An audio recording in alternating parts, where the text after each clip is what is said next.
Hello, my dear students. We were reading our second chapter of economics, people as resource. In our previous video, we discussed about quality of population. Quality of population depends upon two factors, literacy rate and health. We have discussed about literacy rate. Today we will discuss about health. The health of a person helps him to realize his potential and the ability to fight illness. किसी भी person की health उसे अपनी abilities को जानने में और बीमारियों से लड़ने में हेल्प करती है. An unhealthy person becomes a liability for an organization. Indeed, health is an indispensable basis for realizing one's wellbeing. एक अनहेल्दी पर्सन होता है वो किसी भी कंट्री के लिए ऑर्गेनाइजेशन के लिए एक लाइबिलिटी रिस्पॉन्सिबिलिटी बन जाता है, बर्डन बन जाता है, जबकि हेल्थ एक बहुत इम्पोर्टेंट बेसिस है किसी भी पर्सन की वेलबींग को रियलाइज़ करने के लिए, जानने के लिए. एक हेल्दी पर्सन है उसकी जो काम करने की एबिलिटी बढ़ जाती है. जब एबिलिटी बढ़ जाएगी तो प्रोडक्शन ज़्यादा होगा तो उसकी इनकम ज़्यादा होगी तो हमारी इकोनॉमी स्ट्रॉन्ग बनेगी. तो हेल्थ एक इम्पोर्टेंट रोल प्ले करती है किसी भी कंट्री की इकोनॉमी को स्ट्रॉन्ग बनाने में. Our national policy also aim at improving the accessibility of health care, family welfare and nutritional service with a special focus on the under privilege segment of population. हमारी जो national policy है उनका भी जो main M है वो हमारी country की हेल्थ फैसिलिटीज़ को इंक्रीज़ करने में रहा है कि सभी people health care, family welfare, nutritional services तक एक्सेस हो सकें, पहुंच सकें. मीन्स इन सबको कंट्री की पूरी पॉपुलेशन को ये सभी फैसिलिटीज़ प्रोवाइड हो जाएं. जिनका जो मेन फोकस होता है वो जो बैकवर्ड क्लासेस होते हैं, जो पुअर पीपल होते हैं, वो मेन फोकस होता है कि अपनी सभी फैसिलिटीज़ उन तक पहुंचाएं. Over the last 5 decades, India has built up a vast health infrastructure. पिछले 5 दशकों से means in last 50 years India ने हेल्थ के लिए बहुत सारी बेसिक फैसिलिटीज़ प्रोवाइड की हैं हमारी गवर्नमेंट ने. And has developed manpower required at primary, secondary and tertiary sector in government as well as in private sector. Peoples की हेल्थ को मेंटेन करके, उनकी एबिलिटी को बढ़ा के, उनकी कैपेसिटी को इंक्रीज़ करके हमारी गवर्नमेंट ने प्राइमरी, सेकेंडरी और टर्जरी सेक्टर को गवर्नमेंट के साथ साथ प्राइवेट सेक्टर में भी डेवलप किया है. मैन पावर को डेवलप किया है, एफिशिएंट बनाया है. Health infrastructure over the years. You can see in this map, you can compare health infrastructure to 1951 with 2010. You can see great changes. बहुत सारी डिस्पेंसरीज, बेड्स, डॉक्टर्स इंक्रीज हुए हैं.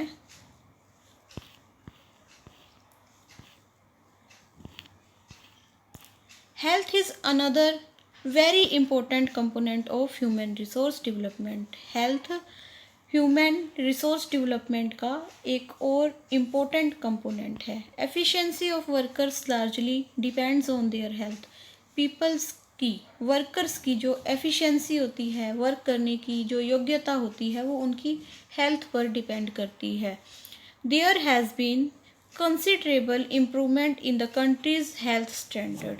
Country के हेल्थ स्टैंडर्ड में remarkable change हुए हैं, improvement हुई है. फॉर इंस्टेंस, एग्जाम्पल के लिए देख लो, the life expectancy at the time of birth in India rose from 37.2 years in 1951 to 63.9 years in 2001। हमारी कंट्री में जो लाइफ एक्सपेक्टेंसी है उसका लेवल इंक्रीज़ हुआ है। 1951 में जो लाइफ एक्सपेक्टेंसी थी 37.2 ईयर्स थी, और जबकि 2001 में ये बढ़ के 37 से 63.9 ईयर्स पर पर्सन हो गई। Similarly, infant mortality rate has come down from 147 to 70 during the same period of time. इसी पीरियड के दौरान ही जो इन्फेंट मोर्टेलिटी रेट है वो भी कम हुआ है। ये 147 से कम होके 70 रह गया है। तो हेल्थ की फैसिलिटीज़ बढ़ने के कारण जो लाइफ एक्सपेक्टेंसी बढ़ी है और इन्फेंट मोर्टेलिटी रेट कम हुआ है। An unhealthy person is burden for a country in terms of economics। अगर इकोनॉमिक्स की दृष्टि से देखा जाए तो एक अनहेल्दी पर्सन है वो हमारी कंट्री की इकोनॉमी के लिए एक बर्डन है, एक रिस्पॉन्सिबिलिटी है। A healthy mind create healthy environment for development of a country. Healthy environment is compulsory. एक हेल्दी माइंड है वो हेल्दी इन्वायरमेंट ही क्रिएट करता है। किसी भी कंट्री की डेवलपमेंट के लिए हेल्दी इन्वायरमेंट कंपल्सरी है, ज़रूरी है। Healthy person means not physically fit. Health का मीन्स सिर्फ फिजिकली फिट होना ही नहीं होता, हेल्थ का मीन्स होता है physically mentally both type of fitness.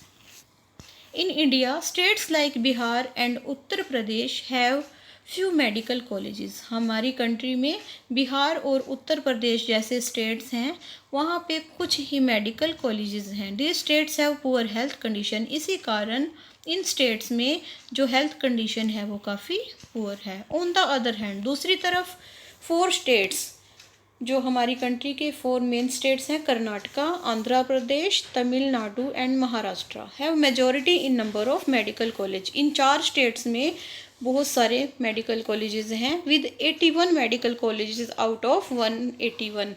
हमारी कंट्री के टोटल 181 मेडिकल कॉलेजेस में से 81 सिर्फ इन 4 स्टेट्स में है। In India infant mortality rate has come down from 147 in 1951 to 34 in 2060। तो हमारी कंट्री में इन्फेंट मोर्टेलिटी रेट भी कम हुआ है। 1951 में जो इन्फेंट मोर्टेलिटी रेट 147 था और 2016 में ये कम होके 34 रह गया। इन्फेंट मोर्टेलिटी रेट मीन्स होता है बच्चे की जन्म के समय ही मृत्यु हो जाना। पहले हमारी कंट्री में इन्फेंट मोर्टेलिटी रेट बहुत ज़्यादा था, पर ये अब कम हो गया है मेडिकल फैसिलिटीज़ के बढ़ जाने के कारण। Crude birth rates have dropped to 20.4 and death rates to 6.4 in 2016। Crude birth rate जो वास्तविक जन्म दर है वो भी कम हुई है 20.4%, और जो डेथ रेट है वो भी कम हुआ है। 2016 में ये 6.4 रह गया था। क्रूड बर्थ रेट का मीन्स क्या होता है? Is the number of living births occurring in a giving geographical area per 1000। Crude birth rate का मीन्स होता है एक दिए गए जोग्राफिकल एरिया में एक डेफिनेट टाइम में कितने बच्चों का जन्म होता है, उसको 1000 पर पर्सन पे काउंट किया जाता है।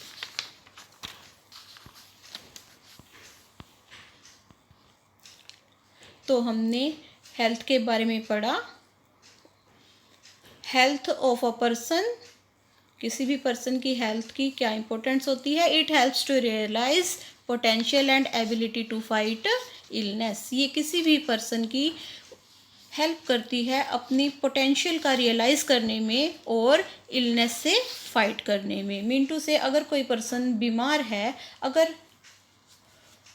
वो बीमार है तो अगर उसकी हेल्थ अच्छी है तो वो अपनी इलनेस से लड़ सकता है, उसकी एबिलिटी अच्छी होती है, मतलब वो अपनी बीमारियों को जल्दी से दूर भगा सकता है, उसकी इम्यूनिटी रेट ज़्यादा होता है। अनहेल्दी पर्सन लाइबिलिटी, जो हमारी कंट्री के जो अनहेल्दी पर्सनस हैं वो हमारी कंट्री के लिए लाइबिलिटी है, मीन्स बर्डन है।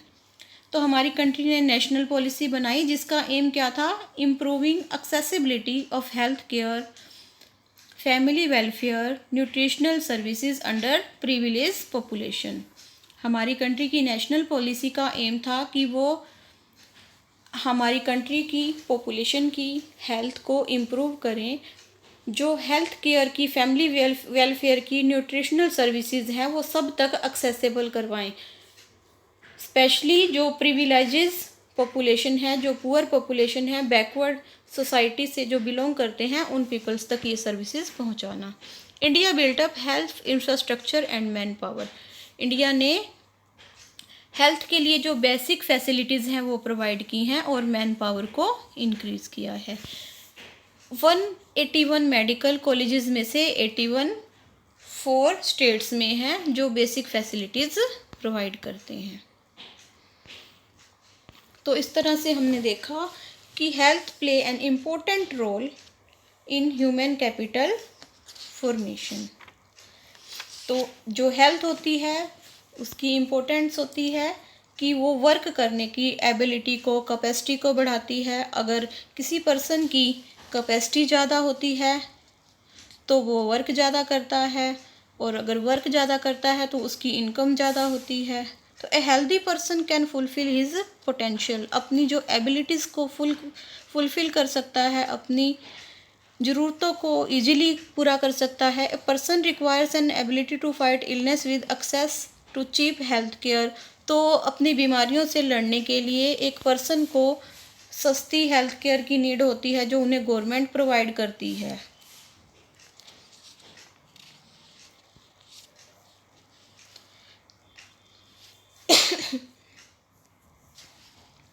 तो जो हेल्दी पर्सन होता है would focus on work, improve production values of himself and the company. एक हेल्दी पर्सन होता है वो अपने वर्क के ऊपर फोकस करेगा, प्रोडक्शन को बढ़ाएगा, अपनी भी वेलफेयर करेगा, और जिस कंपनी में, जिस एरिया में वो वर्क करता है वो उस एरिया की भी इम्प्रूवमेंट करेगा। तो सही कहा गया है, health is wealth.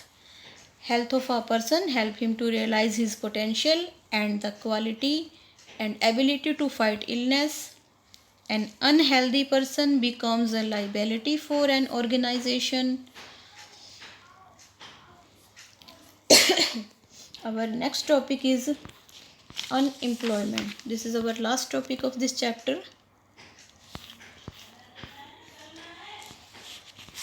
Unemployment. When a person is actively seeking for a job but is unable to get employed, he is called an unemployed person. जब एक पर्सन किसी जॉब की सर्च कर रहा होता है, तलाश कर रहा होता है, वो वर्क करना चाहता है पर उसको कोई भी एम्प्लॉयमेंट नहीं मिलता, तो उस पर्सन को अनएम्प्लॉयड पर्सन कहा जाता है। People in the working age 15 to 59 years only can be termed as unemployed.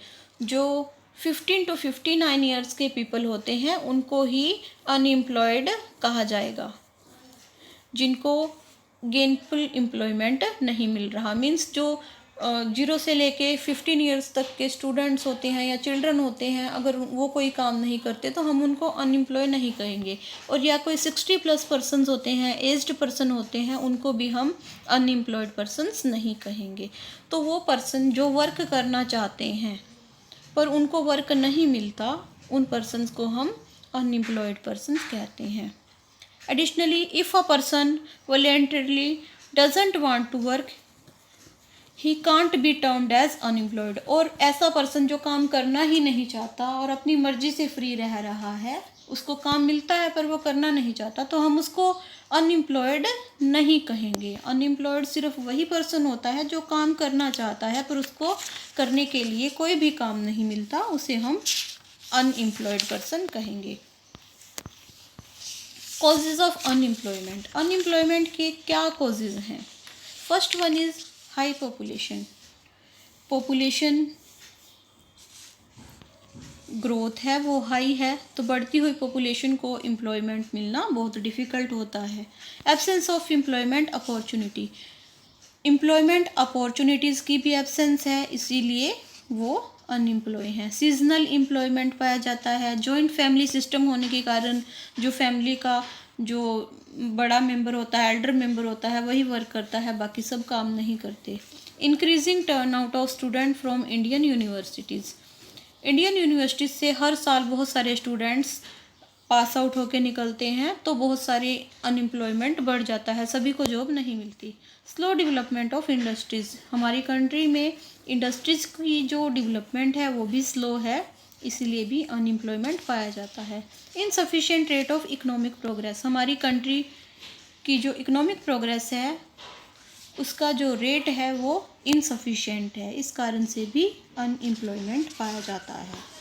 तो अनएम्प्लॉयमेंट का मीन्स होता है when people who are willing to work at the going wages can not find job, जब people work करना चाहते हैं पर उनको काम नहीं मिलता, वो अनएम्प्लॉय कहलाते हैं। Types of unemployment, we have unemployment in rural and urban areas. In rural area we can see two type of unemployment, seasonal unemployment and disguised unemployment। seasonal unemployment, इसके नाम से ही पता चलता है season. it happens when people are not able to find jobs during some months of the year। ये तब उत्पन्न होता है जब लोग साल के कुछ मंथ में जॉब नहीं ढूंढ पाते, तो उसे सीजनल अनएम्प्लॉयमेंट कहा जाता है। When people are not able to find job during some months of the year, जब लोगों को साल के कुछ महीने तक काम नहीं मिलता, मीन्स कुछ मंथ्स तक वो काम करते हैं जबकि कुछ मंथ्स तक वो फ्री रहते हैं, तो जो फ्री टाइम का जो अनएम्प्लॉयमेंट है उसे सीजनल, सीजन के अकॉर्डिंग अनएम्प्लॉयमेंट कहते हैं। ये एग्रीकल्चरल एरियाज़ में होता है, जब हार्वेस्टिंग का और या बोइंग सीजन, सोइंग सीजन होता है तो उनको वर्क मिल जाता है, अदर मंथ्स वो फ्री रहते हैं। We will discuss in detail. Second one is disguised unemployment. In this case people appear to be employed. इस तरह के अनएम्प्लॉयमेंट में पीपल्स एम्प्लॉयड अपीयर होते हैं, दिखते हैं। Some people requires to work of only few peoples but engaged more people than it needed.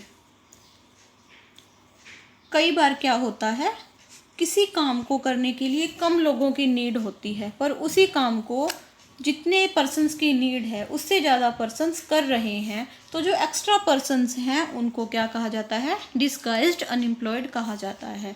The extra workers are called disguised unemployed. This usually happens when agricultural families, ये जो इस type का unemployment होता है वो agricultural families में होता है। डिसगाइज्ड अनएम्प्लॉयमेंट का मीन्स होता है छिपी हुई बेरोजगारी, मतलब जब खेतों में किसी काम को करने के लिए 3 पर्सन्स की ज़रूरत होती है पर उस काम को 5 पर्सन कर रहे हैं,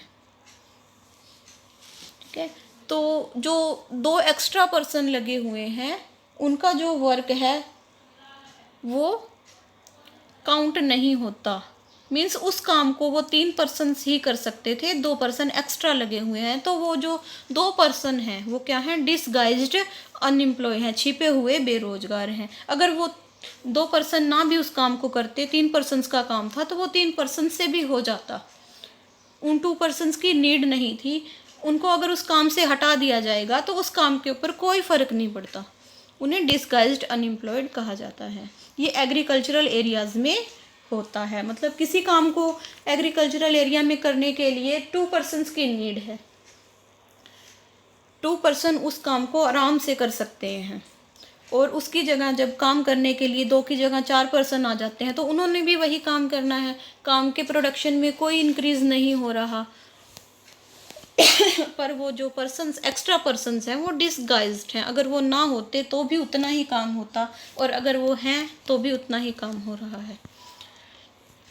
और अर्बन एरियाज़ में जो अनएम्प्लॉयमेंट है वो एजुकेटेड अनएम्प्लॉयमेंट होता है। It is more common in urban area, ये शहरी एरियाज़ में होता है। Many educated youths are not able to find a job. बहुत सारे पढ़े लिखे एजुकेटेड जो युवा होते हैं उनको जॉब नहीं मिलती, तो उन्हें एजुकेटेड अनएम्प्लॉयड कहा जाता है। They are called educated unemployed. तो 3 तरह का अनएम्प्लॉयमेंट होता है, seasonal, disguised and educated unemployment. Now we will discuss in detail seasonal unemployment. Unemployment due to lack of demand during certain time during of the year. Unemployment जब काम की demand कम होती है उस समय में जो अनएम्प्लॉयमेंट पाया जाता है तो उसे सीजनल अनएम्प्लॉयमेंट कहते हैं. फॉर एग्जाम्पल के लिए an agricultural worker may not be needed between the harvest and the next planting. उदाहरण के लिए एग्रीकल्चरल एरियाज़ में जो वर्कर्स होते हैं, लेबर्स होते हैं, उनको काम सिर्फ हार्वेस्टिंग के टाइम पे और सोइंग टाइम पे मिलता है. जो बीच वाला टाइम पीरियड होता है उनको कोई भी काम नहीं मिलता, तो बाकी टाइम पे वो फ्री रहते हैं. Likewise a restaurant in a resort town may reduce the number of wait staff after the busy season is over.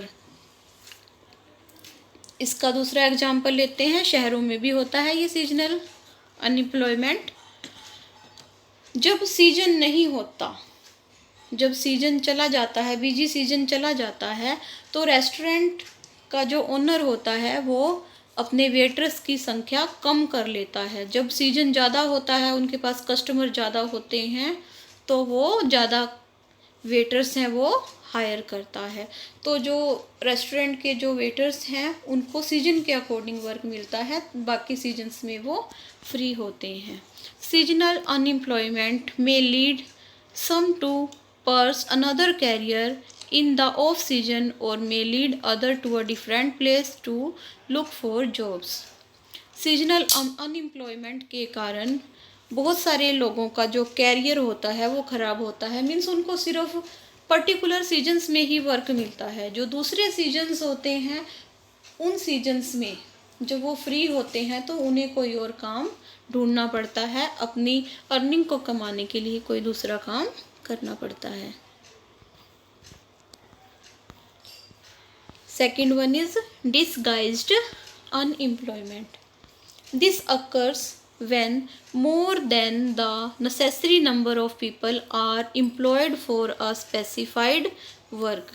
ये अनएम्प्लॉयमेंट तब होता है जब जितने पीपल्स नेसेसरी हैं किसी काम को करने के लिए उससे ज़्यादा पर्सन्स वर्क कर रहे होते हैं, तो उसे क्या कहा जाता है? डिसगाइज्ड अनएम्प्लॉयमेंट कहा जाता है.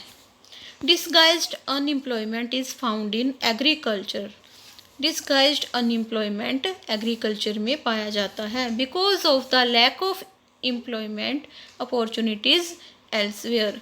एग्रीकल्चरल एरिया में डिस्गाइज्ड अनएम्प्लॉयमेंट इसलिए पाया जाता है क्योंकि उनके पास कहीं और काम करने की एम्प्लॉयमेंट अपॉर्चुनिटीज़ की कमी होती है. मतलब उनको कहीं और काम नहीं मिलता तो वो अपने एग्रीकल्चरल फील्ड्स में ही वर्क करते हैं. Similarly disguised unemployment can be found in industry and offices as well. इसी तरह ही डिसगाइज्ड अनएम्प्लॉयमेंट है वो इंडस्ट्रीज़ और ऑफिसेज में भी पाया जाता है. For example a family whose all member are working in one shop or a small business. उदाहरण के लिए एक फैमिली है जिसके सभी मेंबर एक ही शॉप के ऊपर काम करते हैं या कोई छोटा मोटा बिजनेस चलाते हैं, but which can actually be managed by a few number of members of family. उस बिजनेस को या उस शॉप को कुछ मेंबर्स ही चला सकते हैं. मीन्स 1 या 2 मेंबर्स की हेल्प से बिजनेस को और शॉप को चलाया जा सकता है, पर फैमिली के 5 मेंबर्स एंगेज हैं उस वर्क में, तो वो जो अननेसेसरी पीपल हैं उनको डिसगाइज्ड अनएम्प्लॉय कहा जाता है. Educated unemployment. The problem of unemployment among the educated youth is very high in urban areas. Unemployment की जो प्रॉब्लम है एजुकेटेड यूथ्स में वो अर्बन एरियाज़ में कॉमन है. Nowadays, इन दिनों में even highly educated youth like graduates and post graduates are unable to find a job. इन दिनों में बहुत ज़्यादा पढ़े लिखे लोग, युवा जो ग्रेजुएट हैं या पोस्ट ग्रेजुएट हैं उनको जॉब नहीं मिलती। Some analyst suggest that most of the highly educated youth do not possesses employability. तो जिन लोगों ने विश्लेषण किया है उन्होंने सजेस्ट किया है कि ज़्यादातर जो हाईली एजुकेटेड पीपल्स होते हैं, यूथ होती हैं, उनको एम्प्लॉयमेंट नहीं मिलता, उनकी एम्प्लॉयमेंट की एबिलिटीज़ कम होती है। मीन टू से वो कोई छोटा मोटा काम नहीं करते, उनको लगता है कि हम पढ़े लिखे लोग हैं, हम तो जॉब ही करेंगे, और जॉब उनको मिलती नहीं है तो ज़्यादातर वही अनएम्प्लॉय होते हैं। But most of the analysts say that it is because of demand supply gap। और बहुत सारे जो एनालिस्ट हैं, इकोनॉमिक्स्ट हैं, उन्होंने कहा है कि ये जो अनएम्प्लॉयमेंट है वो डिमांड और सप्लाई के गैप के कारण होता है। मतलब जब हमारे पास वर्क की डिमांड कम होती है पर जो अनएम्प्लॉय ज़्यादा होते हैं, मीन्स सप्लाई ज़्यादा होती है वर्कर्स की, तो इनका गैप बहुत ज़्यादा होता है, इस कारण से अनएम्प्लॉयमेंट क्रिएट होता है। मीन टू से 10% की जॉब की नीड होती है पर जो उस पर अप्लाई करने वाले 1000 होते हैं, तो ये डिमांड और सप्लाई इक्वल नहीं होती, जितने अनएम्प्लॉय हैं उतनी जॉब अपॉर्चुनिटी नहीं होती, इसी कारण से अनएम्प्लॉयमेंट इंक्रीज होता है। While many technically qualified people are unemployed, there are many jobs remaining vacant because of lack properly trained person। जो टेक्निकल एरियाज होते हैं वहाँ पे भी बहुत सारे क्वालिफाइड पीपल हैं, वो अनएम्प्लॉय हैं। जॉब वैकेंसीज भी बहुत होती हैं, there are many job remaining vacant, बहुत सारी सीट्स होती हैं वो वैकेंट होती हैं, पर वो जो क्वालिफाइड पर्सनस हैं उनको एम्प्लॉयमेंट नहीं देते क्योंकि उनके पास जस्ट क्वालिफिकेशन होती है, ट्रेनिंग नहीं होती, because of lack properly trained persons. मतलब क्वालिफाइड पर्सनस तो हैं, ट्रेंड पर्सन नहीं है, तो टेक्निकल एरिया में ट्रेंड पर्सनस की नीड होती है, उनके पास टेक्निकल क्वालिफिकेशन के साथ साथ ट्रेनिंग भी होनी चाहिए। तो ट्रेंड पर्सनस के ना होने के कारण वो क्वालिफिकेशन होने के बावजूद भी अनएम्प्लॉय हैं। Consequences of unemployment. अनएम्प्लॉयमेंट के क्या रिजल्ट्स हैं, क्या परिणाम हैं, इसके क्या इल इफ़ेक्ट्स हैं। Unemployment leads to wastage of man power resource. Unemployment के कारण जो मैन पावर रिसोर्स है उसका वेस्टेज हो रहा है। Unemployment tends to increase the economic overload that is dependence on unemployed on the working population. Unemployment के कारण हमारी कंट्री की जो इकोनॉमी है उसके ऊपर पॉपुलेशन का लोड बढ़ रहा है। मतलब वो जो एजुकेटेड होने के बावजूद भी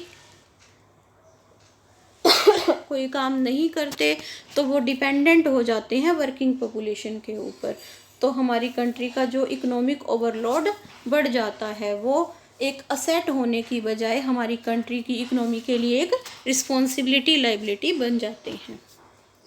unemployment may lead to increase in social unrest and tension. Unemployment के कारण सोशल, सामाजिक अनरेस्ट और टेंशन क्रिएट होती है।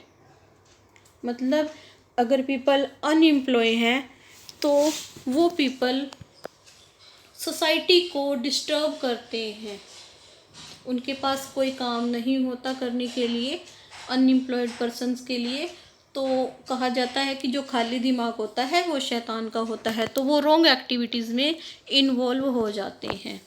अनएम्प्लॉय पर्सन्स होते हैं वो रॉन्ग एक्टिविटीज़ में इन्वॉल्व हो जाते हैं, क्रिमिनल एक्टिविटीज़ करते हैं, सोसाइटी की जो पीस होती है उसको डिस्टर्ब करते हैं। तो अनएम्प्लॉयमेंट के बहुत सारे बैड इफ़ेक्ट्स होते हैं, आप अपनी तरफ से भी लिख सकते हो। Thank you. For any type of queries you can contact me.